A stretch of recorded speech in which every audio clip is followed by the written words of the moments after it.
What's going on, everybody? My name's Jonathan McNamee. You're watching That Guy Talks. Very special guest of mine is my Mommom, Eileen Collins. I am 99 years of age. I am third oldest of 10 children. Now just 3 of us left. I grew up in West Philadelphia. In West Philadelphia, born and raised. I went to St. Francis de Sales grade school and finished high school at the West Catholic Girls. I have worked as an administrative assistant, and I finally met the love of my life and got married. And How old were you when you met the love of your life? Who is the love of your life? Jack Collins. And I was 27. You were 27 years old when you met him. 27. How did you meet the love of your life, John Collins? Well, the story goes that friends of mine, Marion Sharkey and her husband, invited me to the seashore for the weekend. When I arrived, Marion said to me that she had made arrangements for me for a blind date. And I right away said, not interested. Oh, but she says, you will not be disappointed. The arrangements were that we're supposed to meet on the beach. So the weekend came, and the weekend went, no Jack Collins. The following weekend, I didn't make it to the shore, but he did. And while we're on the beach, Marion's mother said to Jack, where were you last weekend? You missed a really nice girl. And that kind of struck a chord with him. He immediately called Marion on Monday and asked her to set up another date. So she said, why don't you come for dinner and I'll call her at work and tell her. And okay, dinner was set for 6:30. I arrived and 7 o'clock came and no Jack. 7:30 came, and I said to Marion, boy, doesn't look good. Just then, the phone rang, and it was Jack. He was lost. Now, granted, he's coming from North Philadelphia, all the way out to the suburbs, and not knowing where he was going, and of course, then we didn't have cell phones. Fortunately, he wasn't that far away.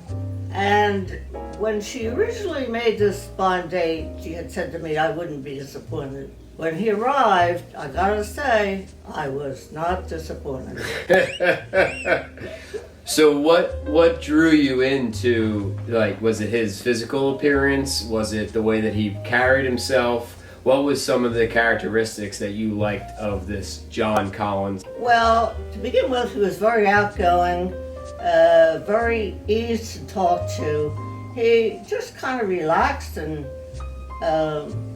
we just took a day at a time.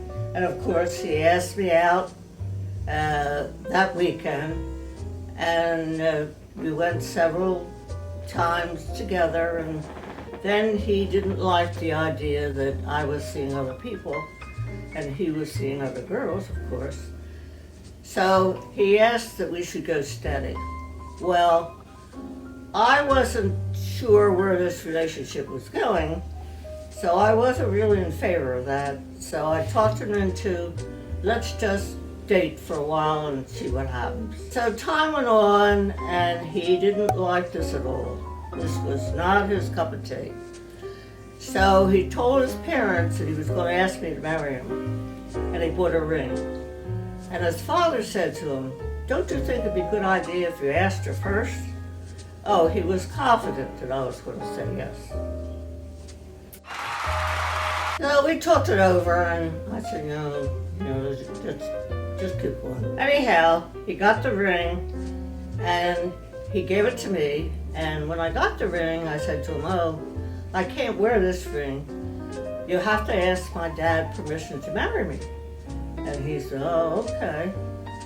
So that went well. So what was the exact date that you guys started dating? Well, we met August 23. That was a Monday, and that following Saturday we dated. So you guys started dating, and then he asked you to marry him when? I don't know the exact date of that, but we got engaged at Thanksgiving. And then we got married the following June. So it was like 10 months that we knew each other. What is your wedding anniversary? June the 18th, June the 18th. 1949. What captivated you into falling in love with this John Collins? Well, he was very kind, very, very considerate, and always asked my opinion before he made any arrangements to do anything. Mm-hmm. And that followed his whole life. It was always, what do you think? Should we do this? Or should we do that? So time went on, and we raised 4 children, 1 boy and 3 girls. We built a house at the shore. We traveled a lot. Life was great. Life was great. Then all of a sudden he got cancer. And we thought we had it licked because he had it for 5 years and nothing came back. But then it came back and attacked his lungs, and he didn't survive. When he was diagnosed with cancer, what was something that you guys shared that bond with after so many years of being married? What is something that you cherish today that you think about most often about that moment in time when he was going through a difficult time? Well, when he was going through chemo, he was really down and out, and he wanted to quit. And his son said to him, "Look, Dad, you're halfway through. Stick in there. It's going to get easier." And it did. It did. It finally, of course, it took him, but those last months that we had together, he was so thoughtful and thinking about me, and keep telling me what to do, and that not to worry, that I would be able to carry on, that there was enough finances there for me to go along in life and enjoy it as I had been used to. He was a great, wonderful, kind, loving, great father.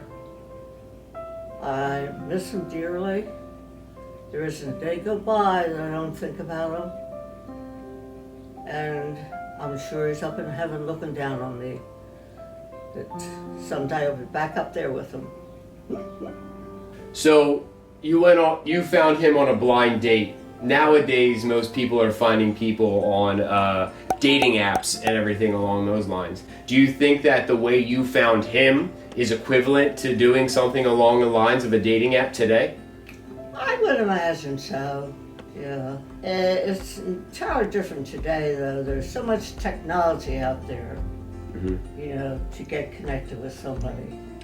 And of course, there's always the surprise that you never know when you're going to meet the one true love of your life. Very true.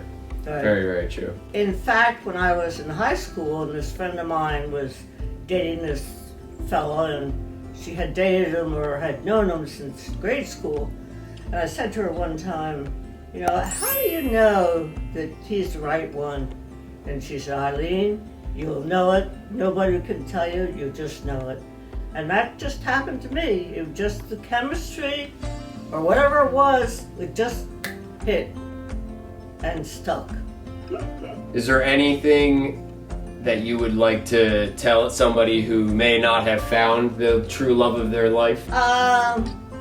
Life is funny. You never know when you're going to meet up with somebody, and you might meet somebody today and you might think nothing of it, and later on in life you might meet again and it might be a different thing. You might end up together forever. It depends on the situation that you're in at the time, but don't give up hope. There's plenty of people out there. Many fish in the sea, you just have to know how to fish. You're right, exactly. Thank you guys so much for watching. My name's Jonathan McNamee, and with me today was Eileen Collins, my Mommom. And don't forget to hit that like button, hit the subscribe button, and cue that music.